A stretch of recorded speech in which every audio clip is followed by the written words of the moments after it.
Burua, eu me chamo Ifaxotô. Hoje eu vou falar com vocês sobre alguns instrumentos que o Babalaô usa na consulta durante o dia a dia, esclarecendo dúvidas que aparecem com bastante frequência numa pessoa que vem pela primeira vez em uma consulta ou em um ebó presencial. Essa aula tem uma continuidade que vocês podem encontrar aqui no canal, tá? Então, primeiro fundamento importante quando a gente fala de Ifá, isso também se aplica, né, aos oráculos da tradição, quando nós falamos, por exemplo, sobre consulta com jogo de búzios, né, orixá, puepê, outros tipos de consultas possíveis também, né? Mas basicamente Ifá trabalha com um sistema binário. Vocês vão ver que já de muitos anos, né, a lógica da consulta oracular é números zeros e uns, ou alguns colocam como um e dois. É uma estrutura binária, tal como é um computador, levando a diversas combinações, as 256 combinações que são utilizadas para prática divinatória. E aí, quando nós realizamos os ritos, principalmente quando nós falamos de ebó, acoxé, ou com diversas magias, mas principalmente em relação ao ebó-iru, nós usamos o Opon e Fá. Certeza que vocês já devem ter visto a imagem de um Opon e Fá, acabou desaparecendo aqui, mas é aquela bandeja de madeira circular ou retangular, né, que nós colocamos um pó em cima. Vocês vão perceber que o Babalaô nunca faz consulta colocando as coisas ou jogando coisas em cima do Opon e Fá, porque isso é como se fosse uma tela, como se fosse uma porta, né?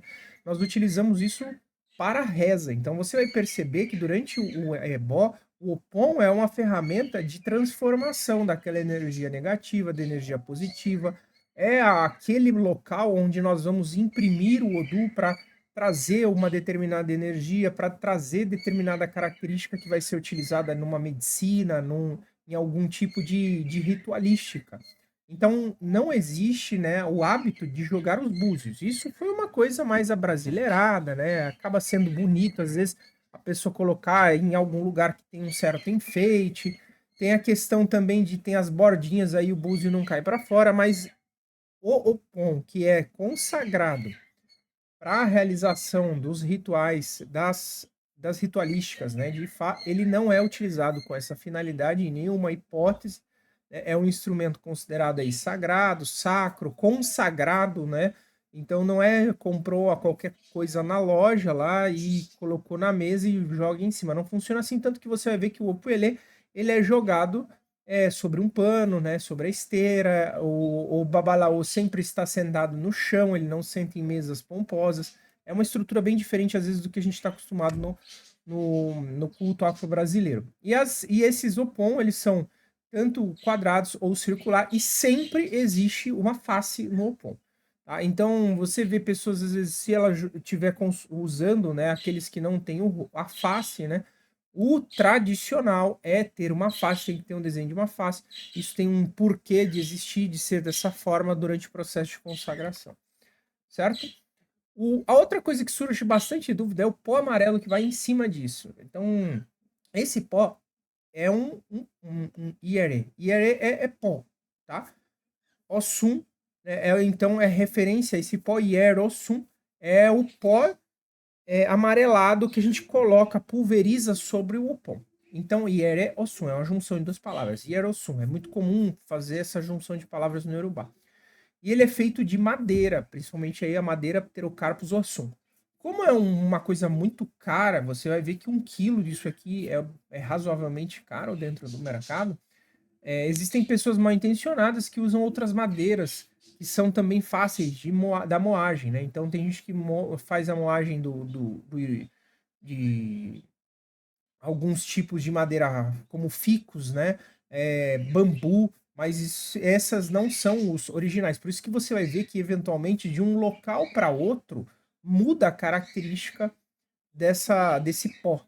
Né? Porque tem aqueles que são originais, feitos da forma correta, e tem aqueles que são as gambiarras que a gente vê, às vezes, vendendo para lucrar em cima. Imagina, você vender por R$ 300, R$ 400, tem gente que vende por R$ 600, R$ 700 o quilo de um pó de bambu. Aí a pessoa estoura, né? Então, por isso que às vezes a gente vê umas coisas meio esquisitas dentro do mercado, tá?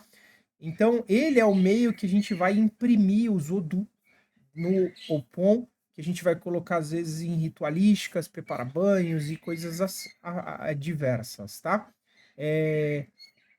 Tem algumas discussões que isso é feito com a ação do cupim sobre a madeira, e aí sai aquele pozinho, né, depois do cupim digerir, mas boa parte desse assunto que a gente encontra, ele é basicamente do processo de maceração da madeira e não pela ação do cupim, o que deixaria cada vez mais difícil também a aquisição desse tipo de pó que tem que passar pelo processo digestivo do cupim e depois ser eliminado. Então, basicamente, seriam as excretas do cupim.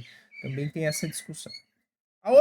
Outra ferramenta muito conhecida é o Irokeifa, que é essa estrutura, essa sineta, né? Parece um falo que você vê que sempre está na mão do babalaô.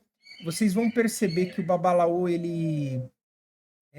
ou a figura de Orun sempre tem.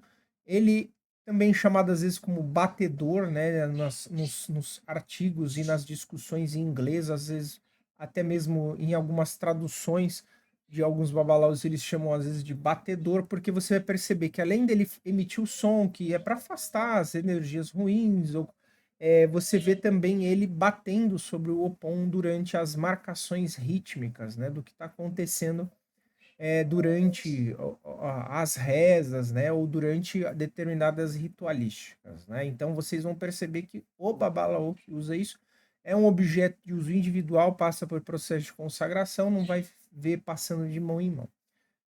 Por fim, aqui um objeto muito conhecido também em uma consulta, em qualquer consulta, isso é esperado encontrar tanto numa consulta com o Opelê, tanto quanto numa consulta com o Erindilogum, no Búzio, que são os Ibô. Ibô são aquelas pedras, ossos, conchas que vêm durante uma consulta. Às vezes a gente pede para a pessoa segurar nas mãos para a gente determinar o positivo, o negativo, o sim ou não em determinada consulta. Nem sempre usa isso, mas é de base, né, da consulta oracular utilizar o Ibo. Tá? Então vocês vão ver de diversas constituições, basicamente estruturas que representam, né, os ancestrais, né, as estruturas que representam o Egungun e as estruturas que vão representar aquilo que é presente para frente, né? Existem eventualmente estatuetas de metal também, que tem gente que coloca junto, mas não considera isso como um Ibon, tá? Então, juntando essas ferramentas básicas, isso vai compor, né, a consulta oracular simples. Aí na outra aula eu mostro para vocês o que é o Puelê, o que são outras ferramentas utilizadas, mas essas são ferramentas muito comuns que nós encontramos no dia a dia, que as pessoas têm dúvida de como elas se organizam, como elas são, da onde vêm. Muito obrigado, pessoal. Compartilha com qualquer pessoa que tem interesse sobre a religião, tem dúvidas, informações que as pessoas queiram eventualmente adquirir. Pode deixar o seu comentário se existe alguma dúvida, quiser pedir algum vídeo. Muito obrigado e até logo.